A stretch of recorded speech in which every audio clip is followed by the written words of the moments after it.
దేవునికి స్తోత్రం. మీ అందరికీ వందనాలండి.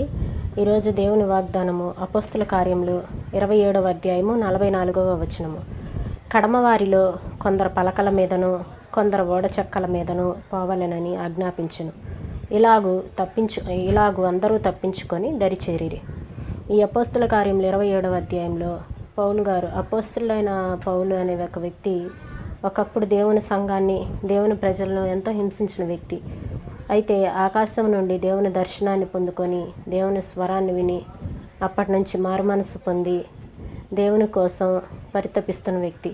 దేవుని సువార్తను ఎటు పరిస్థితుల్లో ప్రకటించాలనేటువంటి గొప్ప ఆలోచన కలిగి ఆ ఉద్దేశంతో ముందుకు నడుస్తూ ఉన్నటువంటి వ్యక్తి. అయితే ఈ అపోస్తుల కార్యంలో 27వ అధ్యాయం అంతా అపోస్తులు గారు ఇంకా కొందరు అధికారులు, ఖైదీలు వీళ్ళందరూ కలిసి రోముకు ఓడ ప్రయాణం చేస్తూ ఉన్నారు.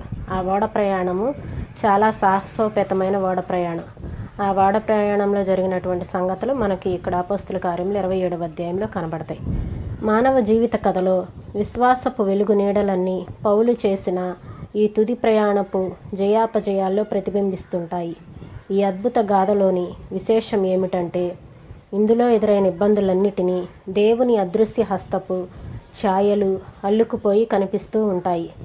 ఇక్కడ వీరికి కలిగినటువంటి అపజయము కానీ జయము కానీ ప్రతి విషయంలో దేవుని హస్తం మనకు కనబడుతూ ఉంటుంది. విశ్వాసపు దారి అంతా పూలబాట అని అందరూ సామాన్యంగా అనుకుంటూ ఉంటారు. అయితే దేవుడు తన జనుల జీవిత విధానాలలో జోక్యం కల్పించుకొని వారిని బాధల దశలో నుంచి అద్భుతమైన రీతిలో పైకెత్తి తప్పిస్తాడు అనుకుంటారు. ఎక్కువ మంది విశ్వాస జీవితం అంటే పూలబాట అని అనుకుంటారు. కానీ విశ్వాస జీవితంలో శ్రమలో ముళ్ళబాటే. దేవుని విశ్వాస దారి అంతా పూలబాట కాదు కానీ ముళ్ళబాటే. అయితే దేవుడు మాకు కలిగినటువంటి కష్టాల్లో, విశ్వాసులు అనుకుంటూ ఉంటారు, దేవుడు మాకు కలిగిన కష్టాల్లో జోక్యం కలిగించుకొని దేవుడు అద్భుతమైన రీతిలో మమ్మల్ని తప్పిస్తాడు అనుకుంటాడు. కానీ కొన్ని సందర్భాల్లో అలా జరగదు. కానీ దానికి వ్యతిరేకంగా జరుగుతుంది. హేబేలు దగ్గర నుండి నిన్న మొన్నటి హతసాక్షి వరకు ఆ సాక్షి సమూహ మేఘమంతటిని పరిశీలించి చూస్తే వాళ్ళ జీవితాలు కష్టసుఖాల కావడికుండలే. హతసాక్షుల జీవితాలందరినీ మనం పరిశీలించినట్లయితే వారి జీవితంలో కష్టము సుఖము కష్ట సుఖాల కావడికుండలే వారి జీవితాలు. విశ్వాసి బాధలను అనుభవిస్తూ కూడా ఆత్మలో కృంగిపోడు అనటానికి పౌలు అందరికంటే మంచి ఉదాహరణ. ఇక్కడ అపోస్తలుడైన పౌలు గారు దేవుని దర్శనాన్ని ఎప్పుడైతే పొందుకున్నారో అప్పటి నుంచి అవిధేయులు కాక దేవుని మాటకి ఎంతో విధేయత చూపించారు. ఎంత బాధలను అనుభవిస్తున్నా కానీ దేవునిలో విశ్వాసం ఏమాత్రం తగ్గిపోకుండా చూసుకున్నటువంటి అందరికంటే మంచి ఎగ్జాంపుల్ ఎవరంటే పౌలు గారు. దమస్కులో అతడు ఇచ్చిన సాక్ష్యం మూలంగా అతన్ని బంధించే వాళ్ళు తరుముకొస్తే తన ప్రాణాన్ని కాపాడుకోవటానికి పారిపోవాల్సి వచ్చింది. అయితే ఆ పరిశుద్ధుడైన అపోస్తుల్ని శత్రువుల నుండి తప్పించటానికి అగ్నితో ఉరుములతో పరలోక ప్రదాల సమూహం దిగిరాలేదు. ఇక్కడ శత్రువుల బారి నుండి తప్పించుకోవటానికి దేవుడు వేటిని పంపించలేదు. ఉరుములతో పరలోక ప్రదాల సమూహం ఏమీ దిగిరాలేదు. అయితే ఒక చిన్న మార్గం గుండా ఇక్కడ అపోస్తులుడైన పౌలు శత్రువుల బారి నుండి తప్పించుకోవాల్సి వచ్చింది.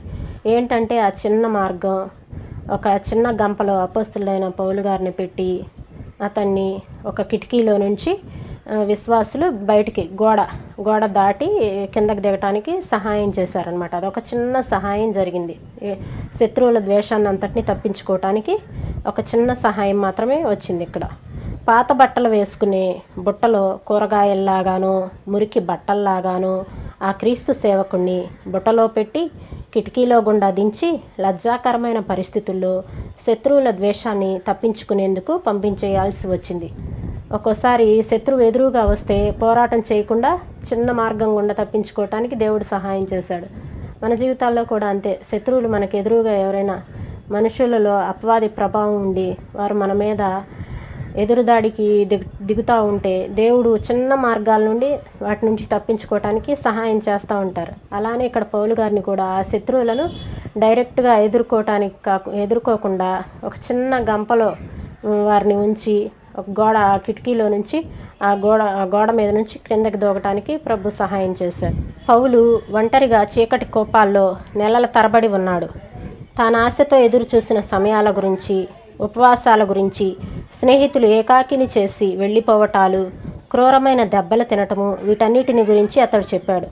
పౌలు గారు విశ్వాసంలోకి వచ్చిన దగ్గర నుంచి, ప్రభువారిని నమ్మిన దగ్గర నుంచి ఎన్నో కష్టాలు అనుభవించారు. చీకటి కోపాల్లో ఉన్నారు, అలానే ఉపవాసాలు ఉన్నారు, స్నేహితులందరూ విడిచిపెట్టి వెళ్ళిన సందర్భాలు ఉన్నాయి, అలానే దెబ్బలు తిన్నారు, క్రూరమైన దెబ్బలు తినటం, వీటన్నిటి గురించి చెప్పారు. కానీ ఇక్కడైతే ప్రభువు ఈ ఆపదలో, ఈ ఓడ ప్రయాణంలో ఈ ఆపదలో నుండి మిమ్మల్ని తప్పిస్తాను అని ప్రభువారు చెప్పారనమాట.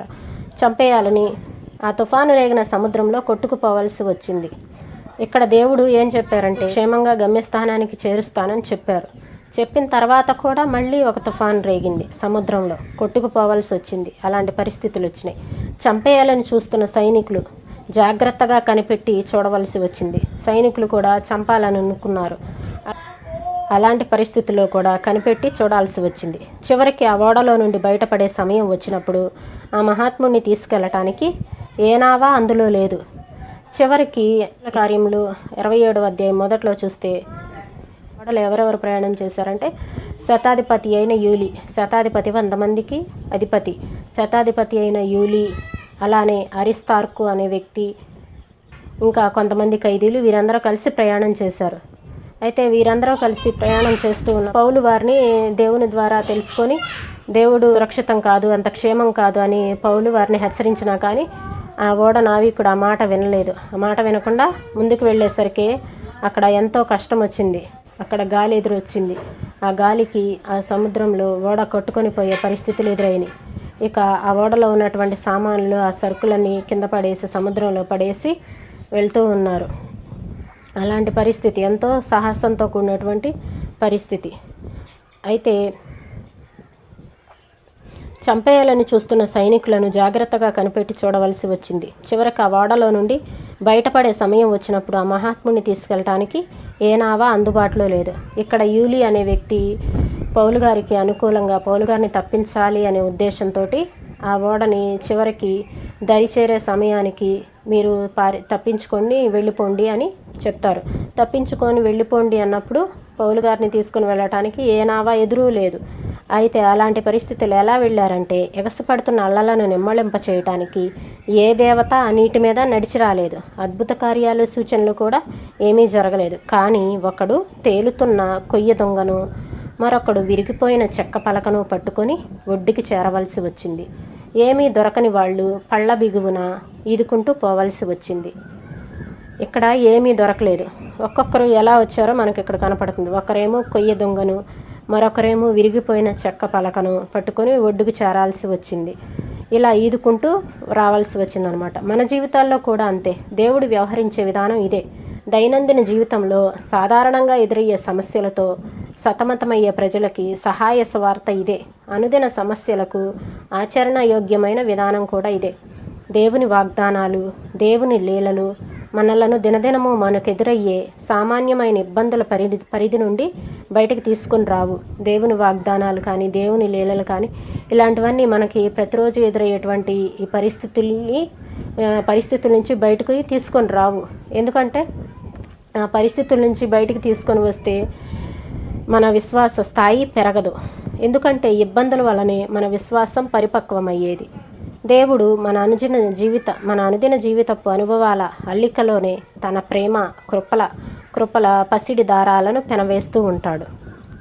దేవుడు మనల్ని తప్పించటానికి ఎటువంటి సహాయము మనకి కొన్నిసార్లు అందకపోవచ్చు. కానీ దేవుడు తన కృపనిచ్చి నడిపిస్తూ ఉంటారు. ఇక్కడ ఈ ఓడలో ప్రయాణం చేసినప్పుడు మొత్తం 276 మంది ఈ ఓడలో ప్రయాణం చేస్తూ ఉంటారు. అయితే వారందరినీ ధైర్యపరుస్తూ పౌలు గారు తనను తాను తగ్గించుకుంటూ ఎంతగా విధేయత చూపి దేవునికి ఎంతగా సమర్పించుకొని ఎంతో వినయంతో ఈ ఓడలో ప్రయాణం చేయవలసి వచ్చింది. ఈ అధ్యాయం అంతా పౌలు గారు వారిని బ్రతిమలాడటము, అయ్యలారా మీకేమీ జరగదు, ప్రభు నాకు మాట చెప్పారు కాబట్టి మీ ఒక్క వెంట్రుకైనా కూడా నేల మీద పడదు అని ప్రభువు నాకు చెప్పారు అని వారిని ధైర్యపరుస్తూ ఎంతో దిగజారిపోయిన పరిస్థితుల్లో, వారు ఓడిపోయిన పరిస్థితుల్లో, ప్రాణాలను అరచేతుల్లో పెట్టుకుని వెళుతున్నటువంటి అలాంటి స్థితిలో పౌలు గారు వారిని ధైర్యపరచటము, అభయం ఇవ్వటము, దేవుడు నాతో మాట్లాడారు ధైర్యంగా ఉండండి అని చెప్పటము, వీటన్నిటి ద్వారా పౌలు గారు భౌతికంగా వారికి వారి యొక్క ఆకలిని తీర్చడం మాత్రమే కాకుండా ఆత్మీకంగా కూడా ప్రభువారిని విశ్వసించే విధంగా 276 మంది కూడా తప్పించబడ్డారు. మనము ఎప్పుడైతే దేవునికి పూర్తిగా సమర్పించుకుంటామో మన ద్వారా దేవుడు ఇతరులకు మేలును సహాయాన్ని చేస్తారు. ఈ మాటలను ప్రభు మన వినికిల్లో దీవించునుగాక. ఆమేన్. స్తోత్రం నాయన, మరి ఒక దినాన్ని మాకు అనుగ్రహించినందుకు నీకు వందనాలు చెల్లిస్తున్నాం. ఈ ఉదయం నా తండ్రి, మేము చేసుకునే ప్రతి పనిలో మీరు మాతో ఉండండి, మమ్మల్ని నడిపించండి, సహాయం చేయమని యేసు నామములో అడిగి వేడుకొంచున్నాం తండ్రి. ఆమేన్.